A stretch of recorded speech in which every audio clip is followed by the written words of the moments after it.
Ce vendredi soir, vers 17h30, une opération antidrogue dans le quartier de la Belle de Mai, dans le 3e arrondissement de Marseille, fait au final 3 blessés côté policiers. 6 personnes ont été interpellées. C'est la brigade spécialisée de terrain, BST, du 3e arrondissement de Marseille, qui était envoyée sur le terrain ce vendredi vers 17h30, quartier du Moulin de Mai, précise une source policière. Un quartier paisible il y a une dizaine d'années et qui maintenant est devenu un point de vente de drogue très actif. Lors de l'intervention des 7 hommes de la BST, le charbonneur, vendeur de drogue repéré en bas d'un immeuble tente de s'échapper en montant dans les étages, décrit cette source policière. Une partie des policiers le poursuivent et arrivent dans un appartement dont ils font la perquisition. Au remue-ménage causé par cette scène, un voisin sort de chez lui.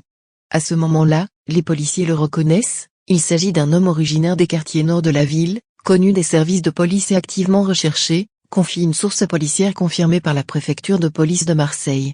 L'homme prend alors la fuite, mais est accueilli en bas de l'immeuble par le reste de l'équipage de police. Il est rapidement neutralisé et plaqué au sol pour interpellation. En haut, le charbonneur est lui aussi interpellé. Tout aurait pu se terminer ainsi. Mais dans le quartier, l'homme recherché est soutenu par une partie des habitants.